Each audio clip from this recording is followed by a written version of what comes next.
Ladies, gentlemen, they, thems, welcome to it. This is the Private Property Podcast, and I'm your host, Sibs Matiela, coming to you live from the Sandton Convention Centre in the heart of Sandton, Johannesburg, because, as we've told you before, all roads lead to the property show, and today is the day. It is happening. We are live from the property show.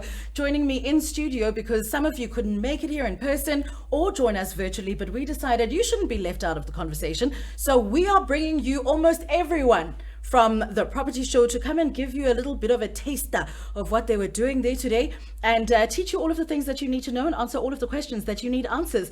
One of the main people here at the property show, actually, or the main Izinja's game, the dogs of the game, it's Absa.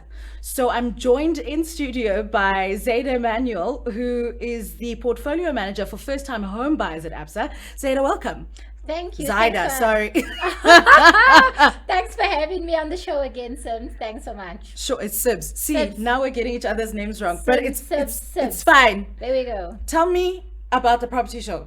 It is exciting. If you are not here, you are missing out. So please join us at the Sandton Convention Centre.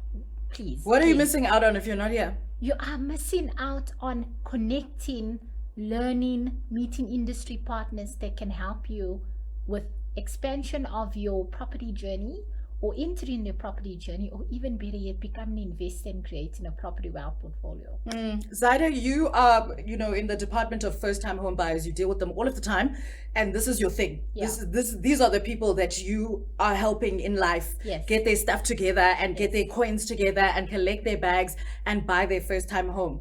Are you seeing lots of those people come in and out of the property show today? Absolutely. There is different types of people here today. Everybody is hungry for the education about home ownership, whether you're a first-time buyer, an investor, somebody who owns a home already and you're selling. Private Property has all the available industry partners here today at the property show to educate you about everything about home ownership. I heard you had a whole talk today. Oh yeah. What was it about? Financing your first property. Ooh. Making those dreams come true. Give me like a point form summary. Oh wow. So what we spoke about was, Did you have to memorize it? No, Did you have, like, cue yeah, cards? conversation. it's things close to the heart, and it's Mm. things that we want to educate the market about, things to consider when you're buying your first home. And they're very simple. I think when you think of your first home, you don't even know where to start. So we've broken it down. So where we started was really saying, let's give you some key categories and let's work with those. So let's start with finance and your budget. What is your budget? What's your income? What's your expenses? Do you have savings? Do you have enough savings towards, the journey of home ownership? Do you have savings set aside? So all the associated cost for buying a home.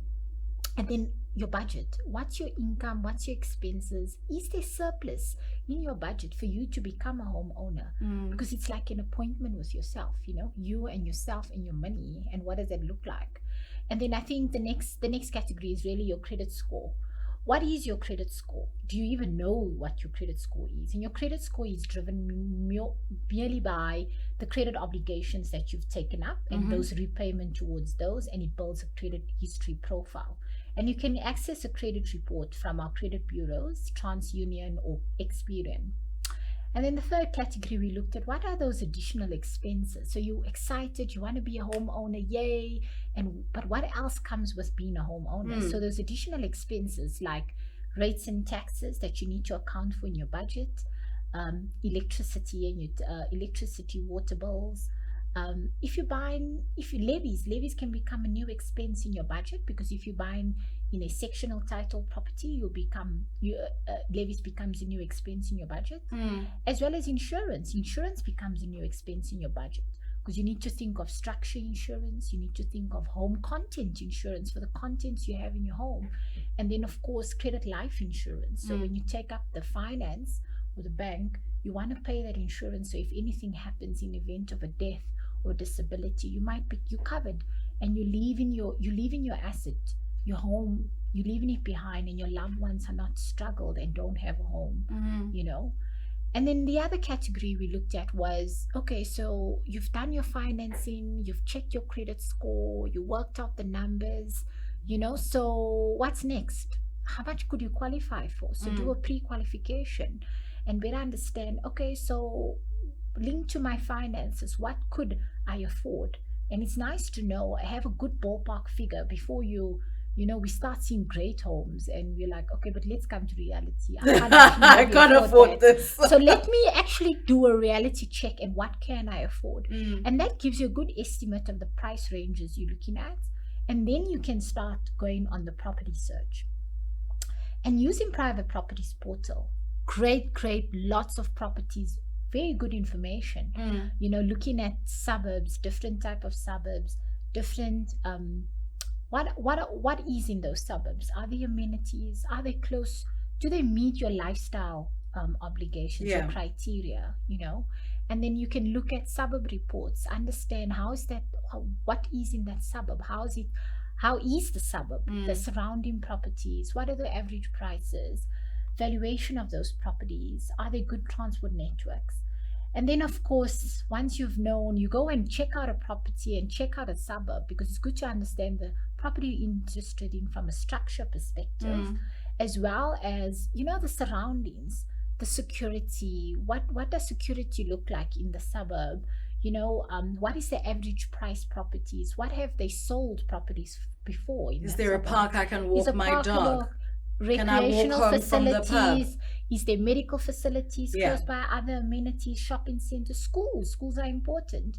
How does the access to transport networks work? And then also, what are some of your living requirements? I want fiber. I want some green solutions, green energy solutions. Give me solar, honey. Give me solar. What else are you looking for? So those become part of your criteria, when you start searching for a property. Never mind the suburb, but those are some of the things to consider. And then I think making your offer, once you set, you now know what you could qualify for. You have a ballpark figure from a price range. You now know what are some of your lifestyle needs, and now you might have found that property and you start working with your estate agent or a developer, and you make offer to purchase. And then you take that with your home loan application and you submit it to the bank for assessment. So with your home loan application, really, we're reassessing your affordability. Can you afford to buy this property? And are you good for credit? Because what does your credit history tell us? Have you been conducting it very well? Are you good for credit? And also, can you afford that? I think, Zydah, speaking of credit, first of all, what would be the best way to go about improving your credit if it wasn't necessarily the greatest? I think the best thing is to look at your income and what percentage of your income are you paying away to credit obligations every month. I mean, if you have to pay 70% of your income to credit debt obligations, I think then we need to really look at what are some of those credit expenses. Are they necessary? Are they good credit? How can you reduce those so you can have a higher surplus in your income, so that when you actually start looking at the buying process of a home, you have a good standing. And like I say, you can access your credit report from TransUnion or the Experian and better understand where you are from a credit behavior perspective. If you need to improve those, they actually give you the education and the guidance of how. But, I think it's important, like I say, your finances and your budgets is very, very important. So speaking of finances and budgets, when now is the time, and this is now between you and me, just pretend there's no one else here. When is there a time to maybe haggle, or now say you're putting in an offer to purchase and the price is a certain amount, then you think, maybe if I just offer them something lower, then maybe they'll bite? Or is there an opportunity ever to sort of negotiate? I think negotiation is sort of an art. There is no tactical way to do it. It's more of an art. I think it depends on the type of property you're buying from a price range as perspective as well. And also what is inside the property that makes it to that value? Are there special interior criteria, interior decor that makes it really, clapper lights. Exactly. And I think that, could you be cheeky and put a lower offer in? I think you can assess that based on the situation. If it's a pre-owned property, why are people selling? They're immigrating, could be a divorce, so sometimes you want things to fast track quite quickly. So it depends on the situation, and I think it's sort of an art for negotiation, and I think you have room to do that. I think it's engagement between the estate agent, probably the seller as well, and yourself, and let's see. I think also at that point, it's good to know, are you good for lending? So the pre-qualification plays a very critical role in that negotiation part, because I think sellers and estate agents would like to know, but actually, are you good for finance? Yeah. Have you done a pre-qualification so we know which ballpark figure we're working with? Also, how serious are you about this entire process? The process as well? Yeah. I hear you. So we've been hearing stats about, the increasing number of single women who are now first-time property buyers. Yeah. Have you seen a lot of that in your division? Yes, it's been coming through quite a lot. I think in the market we've seen a greater cohort of females coming into the mortgage industry market and entering the market and wanting to purchase a home. I think we've seen more of that. I think it's also very linked to affordability. It's linked to accessibility as well, and also timing. Am I ready? Would I want to? I want to take this step. I'm geared to do it now. I'm not going to wait for someone to marry me. I'm actually just going to be independent and buy my own house. Independent and buy your own house. So I think it's very life stage orientated. I think it's circumstance orientated, and I think it's also where you are in your journey of life. Are you ready? Can you do it? And can I afford it? Because if you can, nothing stops you from doing it. So it's very exciting to see that some behaviors are slowly changing. From a demographic perspective and a gender perspective, I think it's really good. Yeah. I think it's good that not only women in South Africa, around the world, to have the ability to access, to access finance, to be able to come into the mortgage industry market and actually owning their home. Nothing stops you from owning your own and owning one with your partner when you enter a marriage journey. Should that even happen for you? Because we have choices now as women. Yeah. Regarding Absa's role in being a key player in making sure that the property show has happened, that it's all come together, you guys, honestly, and I imagine this is a very important thing for you. And, Absa is all about Africanacity. And for me, Africanacity is all about the spirit of Ubuntu that we have towards one another. And I think that's one of the key tenets of your business is bringing in that Ubuntu factor, that Africanacity that says we're all Africans. Let's help one another. Let's grow one another. Let's build each other. Yeah. And I think that's part of the key tenets of, the structure of Absa's business. Overall. But what would you say is the most important thing that drives you guys to say, we are going to sponsor the property show, we are going to give these people the information that they need, and we are going to stop gatekeeping and provide access to South Africans who need all of this information? Thanks. I think that is really critical. I think close to the hearts and the center of what we want to drive and participate in the industry as an industry player is working with the ecosystem to bring accessibility to home ownership to more South Africans in the market and making that difference and making that impact to people's lives. I think we are financier, but I think it's more than that. It's a financier, it's the education component. It's being present in the market and walking the journey with our consumers in South Africa.